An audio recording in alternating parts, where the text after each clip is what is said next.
In today's video, we take a look at the brutal reality the Vikings faced. A forgotten tribe so fierce they struck fear into Norse hearts. Savage wolves that prowled their villages. And winters so harsh they claimed countless lives. Survival wasn't just skill, it was a battle on all fronts. How did the Vikings endure such relentless threats? Let's find out.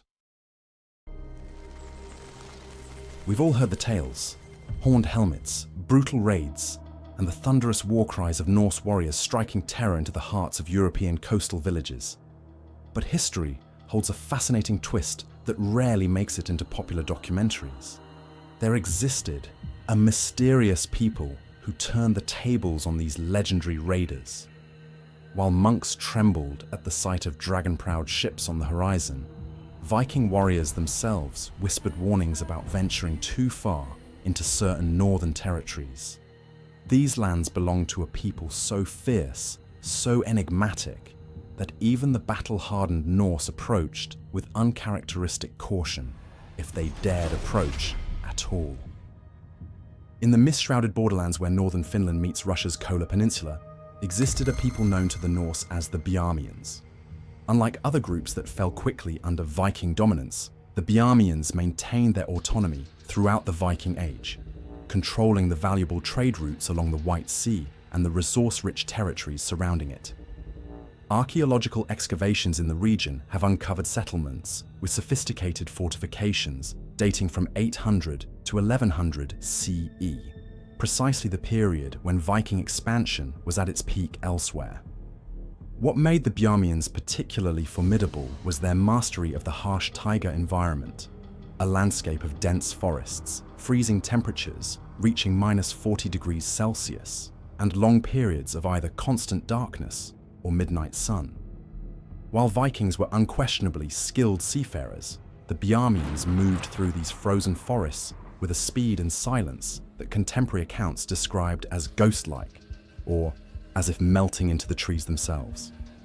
The Byzantine historian Michael Attaliates, writing in the 11th century, noted that even the Rus Vikings from what is now Sweden and Ukraine speak with unusual restraint about the forest people of the far north, claiming they can strike without warning and disappear without trace. Archaeological evidence supports this reputation. Biamian hunting weapons show sophisticated design elements that suggest specialized stealth tactics, including arrows designed for minimal sound and maximum penetration through the heavy furs worn by Norse warriors. Perhaps most telling is what's found in Viking burial sites within 100 kilometers of Biamian territory. Defensive weapons and protective amulets appear with much greater frequency than in Viking graves elsewhere, suggesting warriors expecting particularly dangerous opposition. One remarkable find from a chieftain's burial near modern-day Arkhangelsk included a runic warning etched into a sword hilt: "Beware the watchers in the White Forest." A rare acknowledgement of fear from a culture that typically celebrated death in battle as the ultimate honor. The Norse sagas, while often blending history with mythology, provide our most detailed window into Viking encounters with the Biamians. The Egil's saga, composed in the 13th century, but recounting events from the 10th century, describes a raid led by the legendary warrior Thorolf Kveldulfsson into Biamian territory. What begins as a typical Viking expedition quickly transforms into a cautionary tale. They came upon the Biamians in the night, when these people melted like shadows between the trees. Thorolf's men found themselves surrounded, though they saw no army. Arrows came from all directions, striking with uncanny accuracy even in the darkness. Of 30 men who ventured inland, only 7 returned to their ships. The saga of Urva Odder contains an even more striking account, describing how a band of Vikings had to abandon their traditional battle formation when ambushed by Biamians. They attacked like no men we had faced before, appearing suddenly from the snow itself, striking and vanishing again. Our shield wall became useless when they would not stand before us. The Ynglinga saga offers perhaps the most telling insight into the psychological impact these encounters had on Viking warriors. it records a Norse chieftain's advice to his son. Seek glory in the western lands, Britain Island, for the eastern forests belong to those who know secrets we do not. Men who go there seeking plunder often return without honor, if they return at all. However, because they depart from typical saga narratives, Viking literature rarely acknowledged fear or defeat at the hands of other tribes, instead portraying Norse warriors as the supreme fighters of their age. These admissions of vulnerability and caution stand out as unusual historical truths that survived even the saga writer's tendency toward glorification. The Vikings' apprehension wasn't merely superstition. Archaeological and historical evidence reveals the Bjarmians employed combat strategies that specifically countered Norse advantages. While Vikings excelled at shield wall formations and direct confrontation, the Bjarmians developed asymmetric warfare techniques that rendered these tactics ineffective. Excavations of Bjarmian hunting grounds have uncovered specialized weapons designed for stealth and ambush. Their arrows featured innovative fletching that significantly reduced flight noise, allowing archers to remain undetected even after multiple shots. Analysis of these arrowheads shows they were specifically designed to penetrate the layered leather and limited chainmail that Viking raiders typically wore. The Bjarmians also mastered winter warfare in ways that gave them overwhelming territorial advantage. Artifacts discovered at settlement sites include early versions of skis that were narrower and more maneuverable than those used by Vikings, allowing rapid deployment through deep snow. Some burial sites contain specialized footwear with retractable bone spikes, essentially primitive crampons, enabling movement across icy terrain that would leave Viking warriors struggling to maintain footing. Beyond their skill in navigating harsh terrain, the Bjarmians also employed hunting techniques adapted for human targets. Historical accounts describe elaborate traps set along forest paths, forcing Vikings to choose between trudging through deep snow or following trails that might conceal deadfalls or snares. The 12th century Danish historian Saxo Grammaticus described a particularly effective Bjarmian tactic. They would allow a small Viking party to penetrate their territory unchallenged, then cut off their retreat by felling trees across their path, before attacking from all sides. Their night raids on Viking camps were perhaps the most terrifying. Multiple Norse sources describe warriors who could approach sleeping encampments without alerting sentries, sometimes killing several men before anyone realized they were under attack. This ability to strike without warning created a psychological terror that deeply affected Vikings, whose own reputation relied heavily on being the unpredictable aggressors, rather than the vulnerable targets. Beyond their military prowess, certain Bjarmian cultural practices fundamentally unsettled Viking sensibilities, creating a psychological barrier that often proved more effective than physical defenses. Archaeological evidence from Bjarmian burial sites reveals funerary customs that would have appeared deeply taboo to Norse observers. Unlike Viking burials, which typically included weapons and personal possessions, Bjarmian graves often contained ritualistic items arranged in geometric patterns that archaeologists believe held astronomical significance. Viking observers were particularly struck by the Bjarmians' mortuary practices. While Vikings typically honored their dead through ship burials or cremation, accounts suggest that the Bjarmians preserved their chieftains' remains through a method resembling mummification. Ibn Fadlan, a 10th century Arab diplomat, recorded descriptions of northern tribes keeping the remains of their ancestors intact. This approach to honoring the dead contrasted with Viking customs, which emphasized specific funerary rites. The Bjarmian social structure also challenged Norse understanding. Evidence suggests they maintained a non-patriarchal society where women held significant military and leadership roles. The Varangian chronicler Nikephoros noted, "Among these people, both men and women defend their territory with equal ferocity, and a woman's arrow finds its mark as surely as a man's." For Viking raiders, accustomed to facing male warriors and viewing women primarily as non-combatants, encountering female fighters would have disrupted their tactical expectations and cultural assumptions. The Biamians maintained strict territorial boundaries, marked by distinctive carved posts that served as warnings to outsiders. Archaeological finds reveal these markers featured depictions of predatory animals and abstract symbols in a style distinct from Norse artistic traditions. Viking accounts describe these boundary markers in uneasy terms, suggesting they considered crossing these thresholds as tempting both physical danger and supernatural consequences.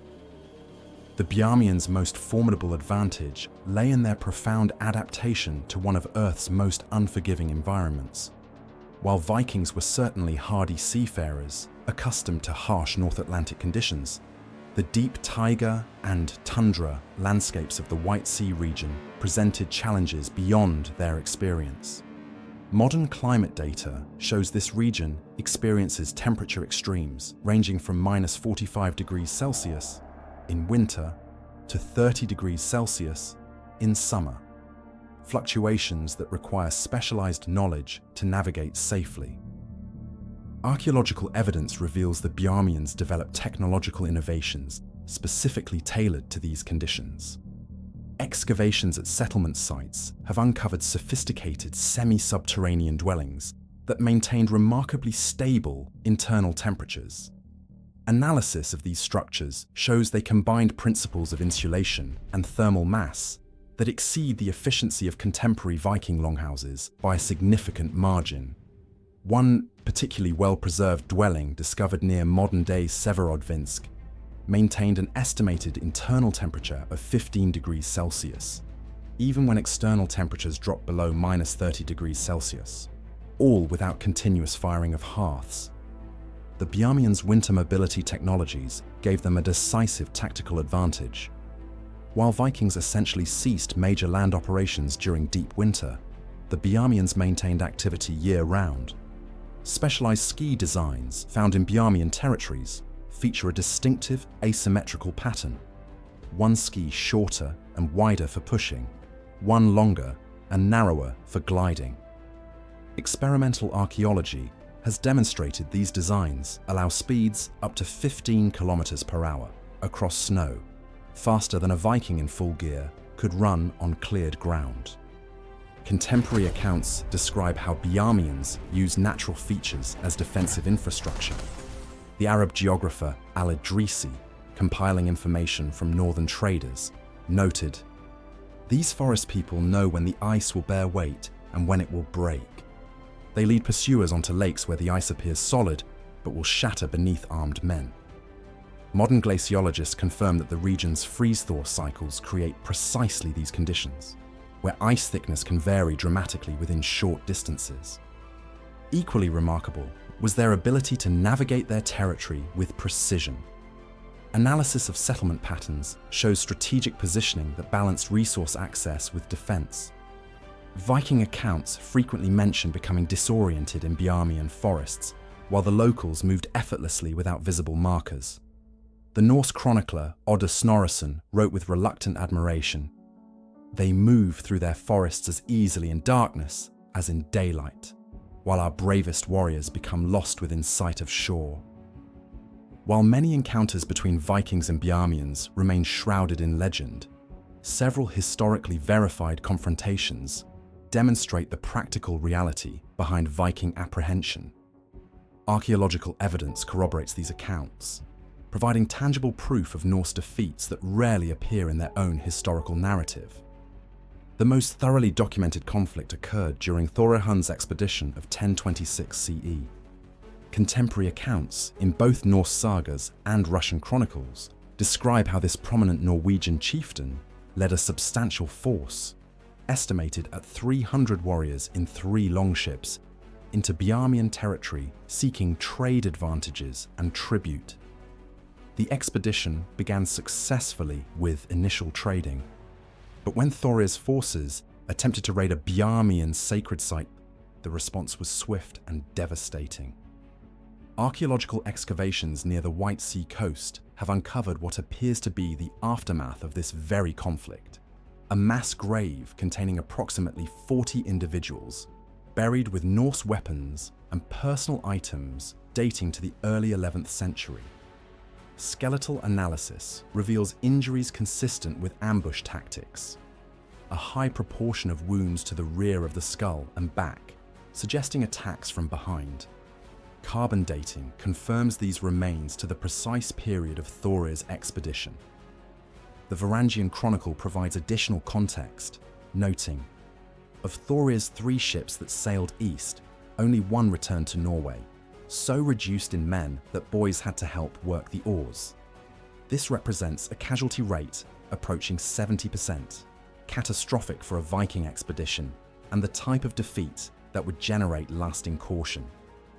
Another significant encounter, known as the Battle of Sleeping Fires from Norse accounts, demonstrates the Biamians' defensive sophistication. In approximately 995 CE, an expeditionary force led by Erik Hakonarson attempted a winter raid, reasoning that frozen waterways would provide easy access to Biamian settlements. Excavations near the Devina River have revealed a carefully prepared defensive position. Concealed fire pits containing oil-soaked materials that could be ignited on command, creating sudden walls of flame to channel attacking forces into prepared ambush positions. The Norse account describes the outcome bluntly. The forest people let them penetrate deep into the frozen river, then surrounded them with fires that sprang from the ice itself. Caught between flames and hidden archers, Erik's force was reduced to half before they fought free.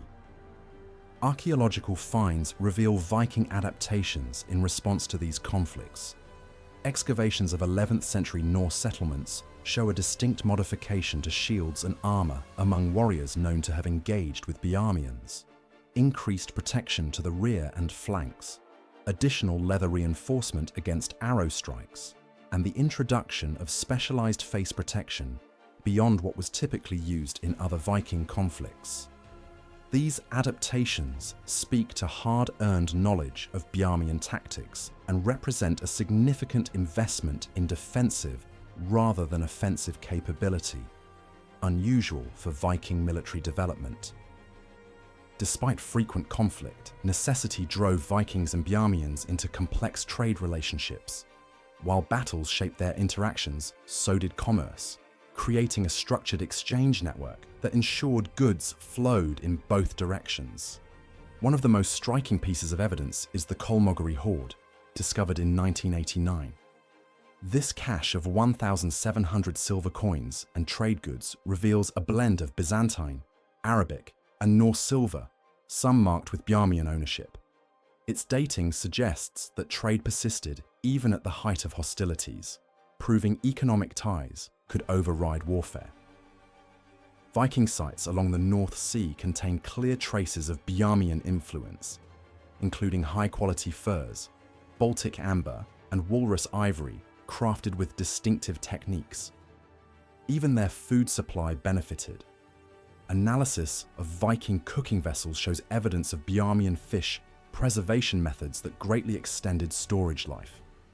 In return, Biamians received Norse iron tools, textiles, and exotic goods from distant markets like Baghdad and Constantinople. The organized distribution of these items suggests structured trade rather than sporadic plunder.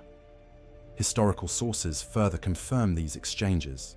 The Gortrek saga describes designated neutral trading zones where neither side held an advantage, while Othere of Hålogaland's account mentions a silent bartering system where goods were exchanged without direct negotiation. Archaeological findings support this, with excavations near Kandalaksha revealing hybrid trade structures designed for winter exchanges. Separate entrances and strategically placed fire pits allowed both sides to conduct business while maintaining a cautious distance. Biamian resistance shaped Viking expansion, creating a stable eastern boundary throughout the Viking Age. While Vikings spread west, south, and along Russian rivers, their presence in Biamian lands remained limited to trade outposts. This was not due to geography alone, but to the effectiveness of Biamian defenses, which created a lasting barrier to Norse settlement. Over time, a distinct frontier zone emerged, blending Norse and Biamian influences but preventing full Norse control. This borderland saw cultural exchange, yet it remained a line Vikings rarely crossed in force. As a result, Norse traders were forced to seek alternative routes, leading to their deepening presence in Russian river networks and contributing to the rise of Kievan Rus. Unlike many groups absorbed into Norse spheres, the Biamians retained their identity well into the 12th century. Historical records and genetic studies confirm minimal Norse influence beyond this frontier, reinforcing how their resistance shaped the long-term geopolitical landscape of Northern Europe. However, the Biamians were one of the few forces that stopped the Vikings in their tracks, but not every enemy they faced was human. Imagine being deep in the frozen wilderness, only to hear the chilling howls of a wolf pack closing in. How did the Vikings survive these terrifying encounters? Click on this video here to find out. Darkness falls across the Norse settlement. The air grows thick with tension as the first howl pierces the winter silence. Not the mournful cry of a lone wolf, but the coordinated chorus of an entire pack. For the Vikings, this wasn't just another threat. It was a deadly game of survival that shaped their entire civilization. In modern times, our encounters with wolves are rare and usually from the safety of controlled environments. But for the Vikings, wolves represented an ever-present shadow that loomed over their daily lives, testing their courage, ingenuity, and will to survive.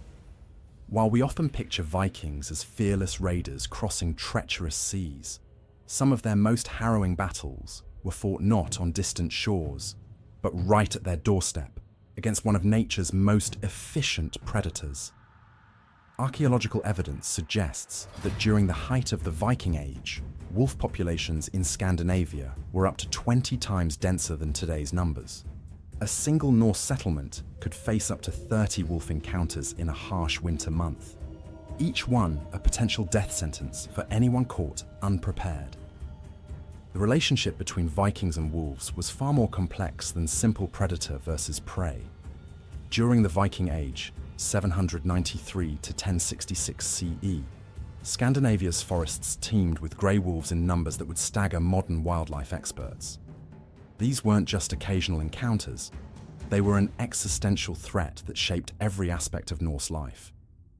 What made the situation particularly deadly was the perfect storm of environmental and social conditions. Viking settlements, with their livestock and food stores, created irresistible attractions for wolf packs struggling through the brutal Nordic winters. As Vikings pushed further into the wilderness to establish new settlements, they essentially placed themselves directly in wolf territory. The predators, already adapted to the harsh climate, found these human outposts to be perfect hunting grounds. The wolves of Viking Age Scandinavia were also notably larger than their modern counterparts.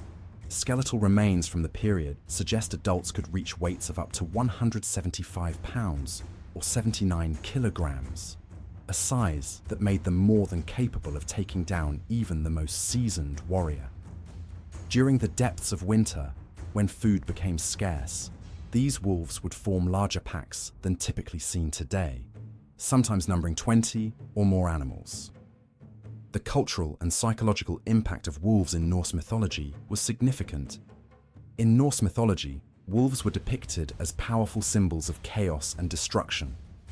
The great wolf Fenrir was said to be destined to devour Odin during Ragnarok, while his offspring, Skjold and Hati, were described as chasing the sun and moon across the sky. These stories reflected the very real fear of wolves that Vikings experienced as they navigated the dangers of their environment. Archaeological evidence tells us that nearly every Viking settlement had its share of wolf-related casualties.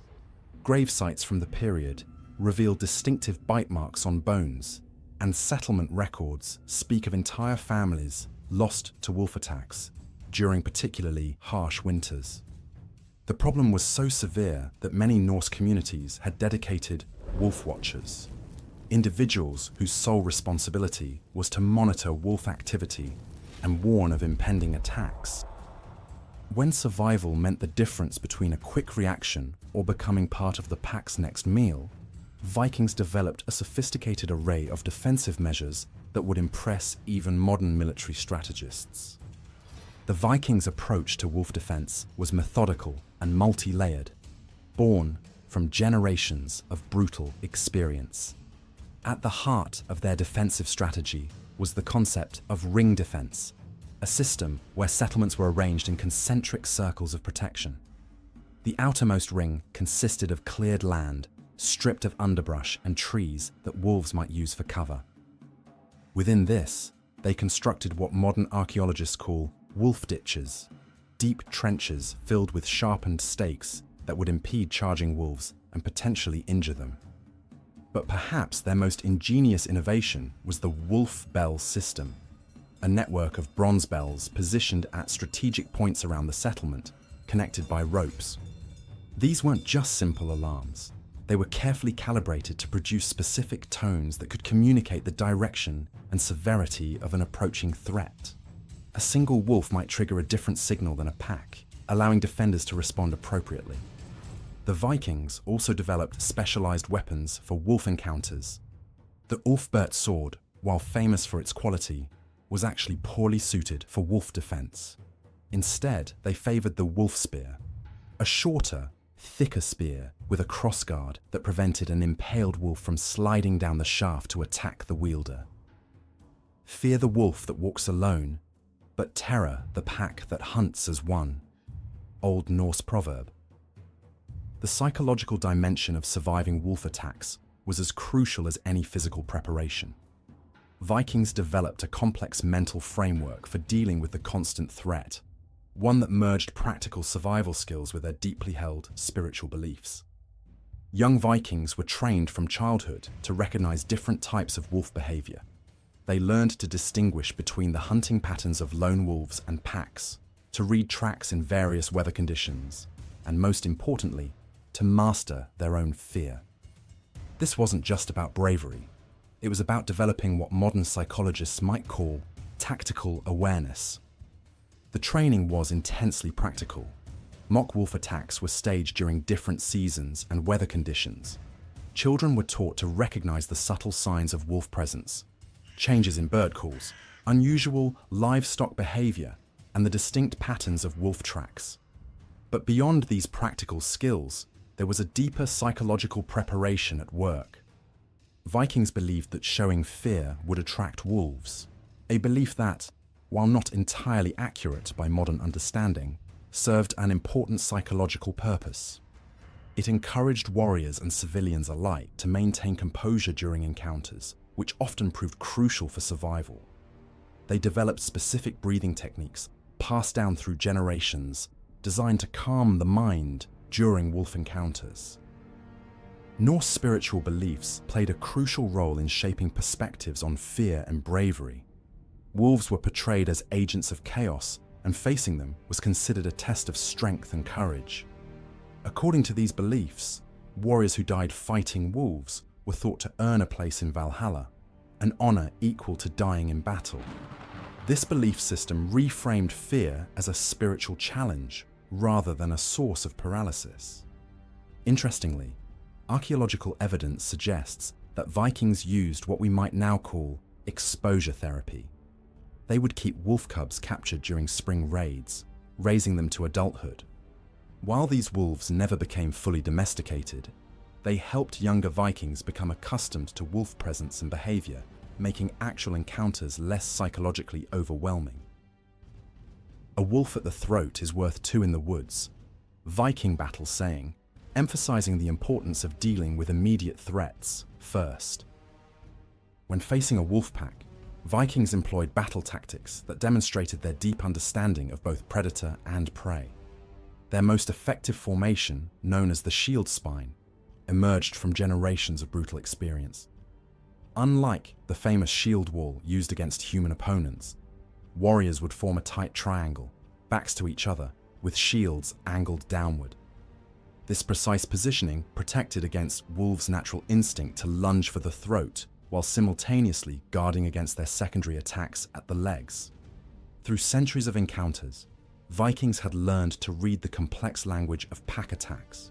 They recognized the subtle difference between a testing strike, where a single wolf would probe their defenses, and the more deadly split force attacks, where packs would coordinate from multiple angles.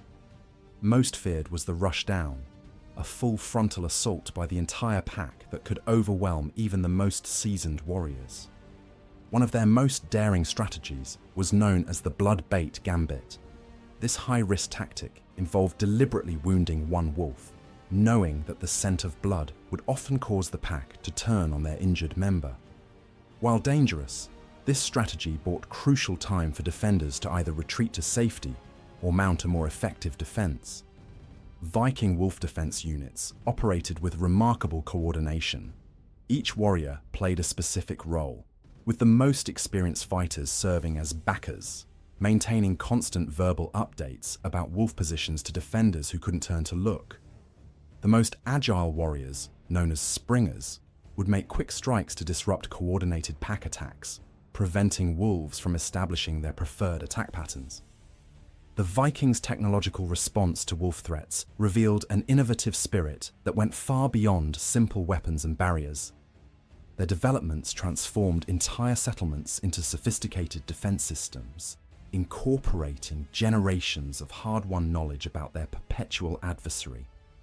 Among their most remarkable innovations was specialized wolf armor, a sophisticated modification to standard Viking combat gear.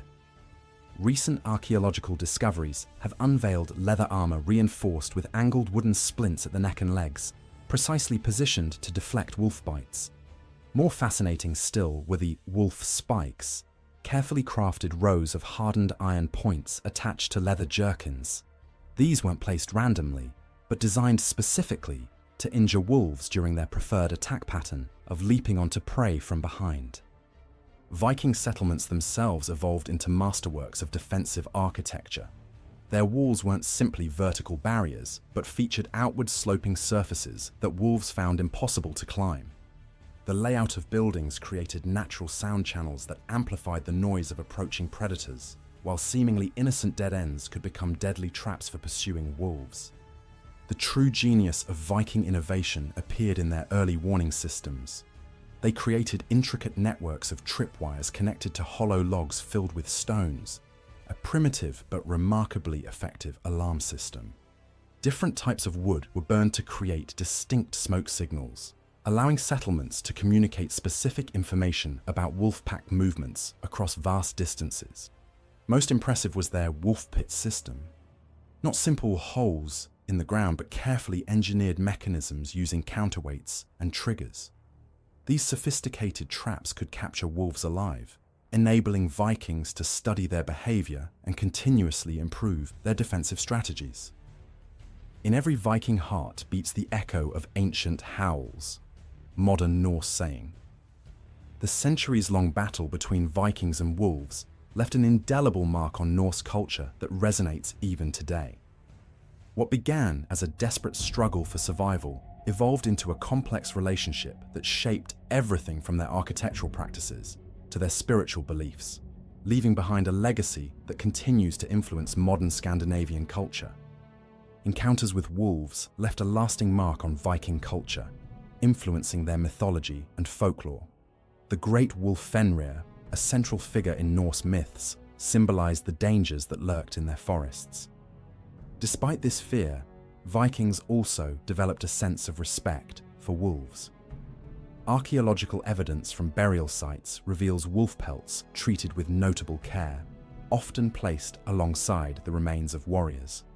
These were not merely trophies, but may have signified the wolf's perceived role in Viking identity and beliefs.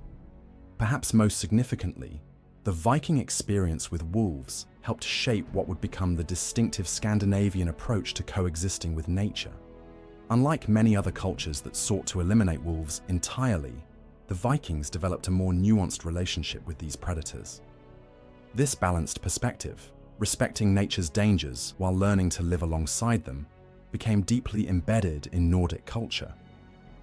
It's reflected today in Scandinavia's progressive environmental policies and their leading role in wolf conservation efforts. The legacy of Viking wolf encounters extends even into modern military and survival training. The Norwegian Armed Forces Winter Warfare School still teaches several principles derived from Viking wolf defense strategies, particularly regarding group formation in predator-rich territories. Similarly, contemporary wilderness survival courses in Scandinavia often reference Viking techniques for predator awareness and defensive positioning.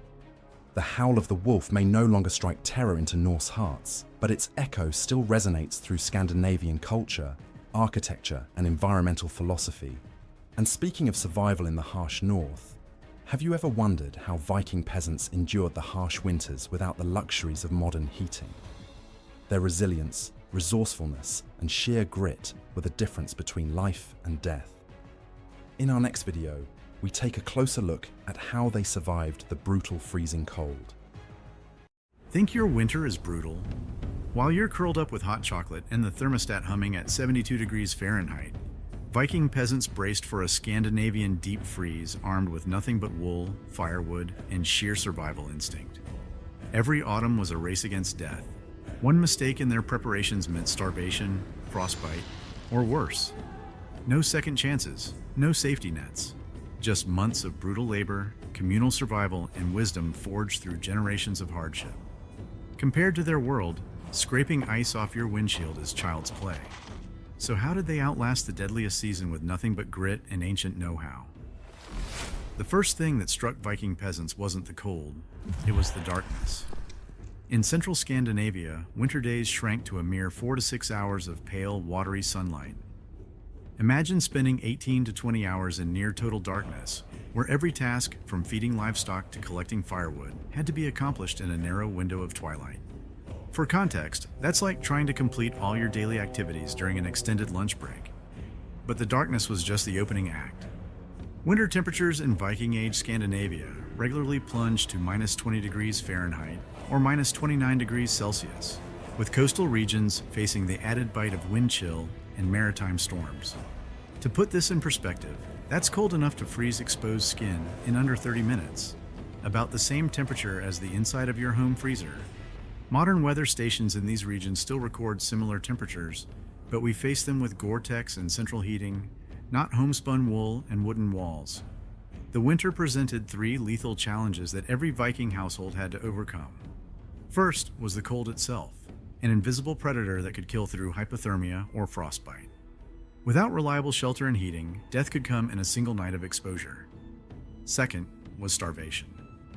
Unlike our modern world of 24/7 supermarkets, Vikings faced months where growing food was impossible. Their autumn preparations needed to be perfect, or spring would find their households decimated by hunger. Third was isolation. Winter storms could cut off Viking communities for weeks at a time. A family that ran out of food or fuel couldn't simply trek to the nearest village for supplies.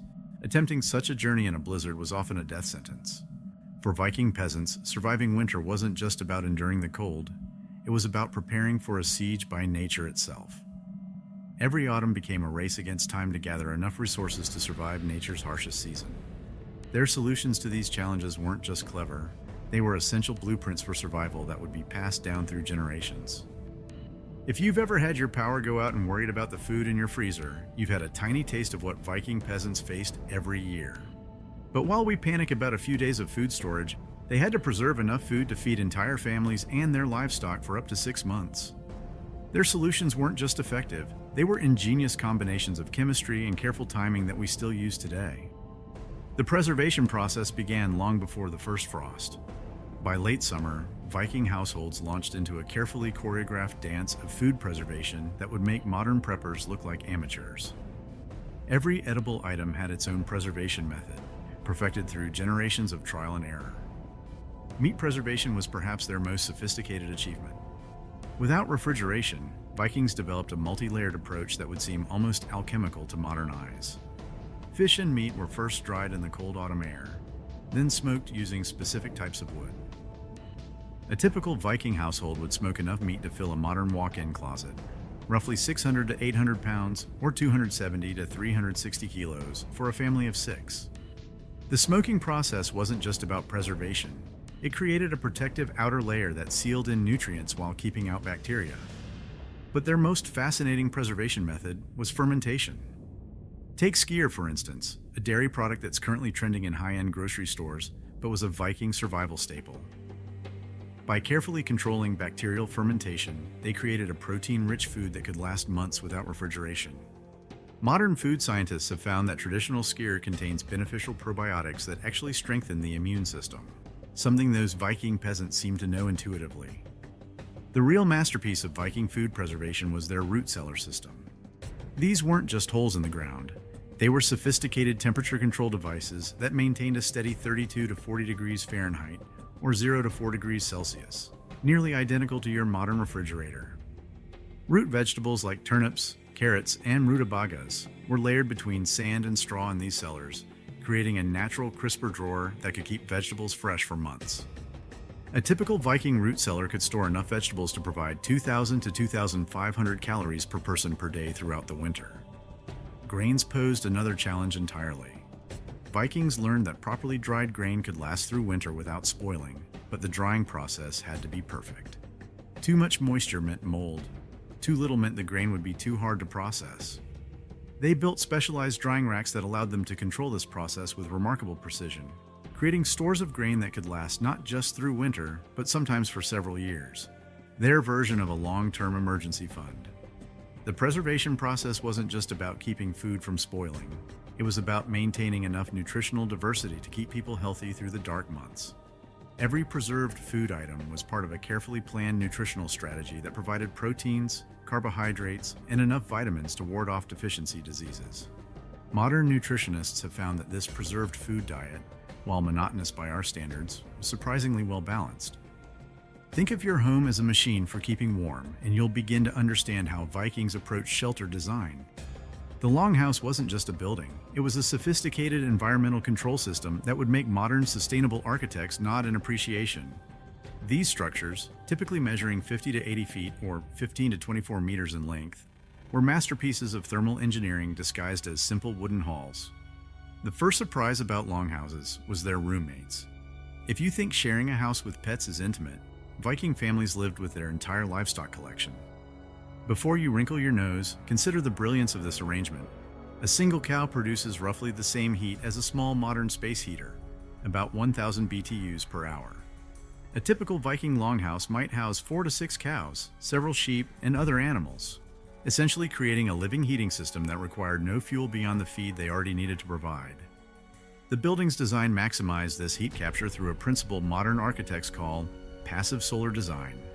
The long axis of the house typically ran east to west, with the main door facing south. This orientation allowed the low winter sun to penetrate deep into the building, while the steep pitched roof minimized heat loss. The roof design wasn't just about shedding snow. It created a thermal envelope that trapped rising warm air and radiated it back downward. But the real genius was in the walls. Vikings developed a sophisticated insulation system that would look familiar to modern green builders. The outer walls were typically built with a technique called skiftisverk, thick wooden planks fitted between vertical posts. Between these walls, they packed a dense layer of insulating material, moss, straw, and even sheep's wool. Modern testing of reconstructed walls shows they achieved an insulation value comparable to a modern home's fiberglass-filled walls. The central hearth was the heart of this indoor ecosystem. Unlike modern fireplaces that send most of their heat up the chimney, Viking hearths were designed for maximum heat retention. The smoke hole in the roof was carefully sized to maintain what we now call the stack effect, creating just enough draft to clear smoke while minimizing heat loss. The stone-lined hearth itself acted as a thermal mass, absorbing heat during the day and radiating it back at night, much like modern solar heat storage systems. The floor plan followed what we'd now call zoned heating. The central area around the hearth was the main living space, while storage areas were positioned at the cooler ends of the building. Sleeping platforms were typically raised and built along the walls, keeping people above the coldest air that settled at floor level. Perhaps most ingeniously, Vikings created what we might call the first airlock entries. Many longhouses had a small antechamber at the entrance, creating a buffer zone that prevented heat loss every time someone entered or left. This feature, which we now see in modern cold climate architecture, helped maintain the delicate thermal balance they worked so hard to achieve. Before Gore-Tex and synthetic fleece, Vikings had perfected a clothing system so effective that modern Arctic explorers still follow many of its principles. Their approach to cold weather clothing wasn't just about piling on layers, it was a sophisticated system that managed moisture, regulated temperature, and protected against wind while allowing enough mobility to work. The foundation of Viking cold weather wear was wool, but not the itchy sweater your grandmother knitted. Viking wool processing was a year-round task that produced a textile with properties that modern synthetics still struggle to match. Their sheep, smaller and hardier than modern breeds, produced two distinct types of wool: a soft, insulating undercoat and longer, water-resistant outer fibers. Through careful processing, Viking textile workers could create fabrics that combine the benefits of both. Imagine a natural version of modern two-layer ski gear. The Viking layering system would look familiar to any modern mountaineer. The base layer, or undertunics, were made from finely woven wool that wicks moisture away from the skin. Unlike modern polyester base layers that can get smelly, wool naturally resists bacterial growth. Tests on reconstructed Viking wool garments show they could absorb up to 30% of their weight in moisture without feeling wet, roughly twice what modern synthetic base layers can handle. The middle layer consisted of thicker wool garments, often including the iconic Viking wool tunic. These were designed with a loose weave that created thousands of tiny air pockets, the same principle used in modern fleece jackets. A typical middle layer tunic could trap enough air to provide insulation equivalent to a modern 200-weight fleece. The outer layer was where Viking ingenuity really shone. They created water-resistant cloaks using a technique called vadmal, a heavily fulled wool that was almost felt-like in density. These cloaks, often treated with animal fats for additional waterproofing, could shed snow and light rain while still allowing body moisture to escape. Modern tests show these cloaks perform similarly to mid-range modern shell jackets in terms of water resistance. As for their winter boots, they came with a clever trick: removable wool insoles. Dry them by the fire overnight, and you'd wake up to warm feet, ready for another brutal day. Their leg bindings? Strips of wool wrapped snug around the lower legs, adjustable for warmth and mobility, centuries ahead of modern gaiters. The most surprising aspect of Viking cold weather gear was its sophistication in handling the greatest challenge of winter clothing: managing moisture. Modern winter athletes know that sweat can be deadlier than cold. Once moisture freezes in your clothing, you're wearing an ice vest. Vikings solved this through careful garment design that included ventilation options. Their tunics often had front slits that could be opened during heavy work and closed for warmth during rest periods, the medieval equivalent of modern pit zips. The harsh reality was that no single household, no matter how well prepared, could guarantee their winter survival alone. The Vikings' greatest innovation wasn't in their tools or techniques. It was in their sophisticated social networks that turned individual vulnerability into collective resilience. The foundation of Viking winter survival was the grannlag, neighborhood groups that functioned like ancient mutual aid societies. These weren't just informal arrangements, they were binding social contracts. Each household in a grannlag had specific responsibilities and rights. Think of it as a medieval insurance policy where the premium was paid in labor and resources rather than money. Winter preparation began as a community effort long before the first frost. The Vikings had a system called dugnad, communal work days, where entire communities would gather to help each other prepare. Imagine your whole neighborhood showing up to help you stock your winter supplies, repair your roof, and ensure your heating system was ready. These weren't just helpful gestures, they were crucial survival strategies. A single household might take weeks to process their winter food stores, but a community working together could complete the task in days. The Vikings developed sophisticated food sharing systems that would impress modern economists.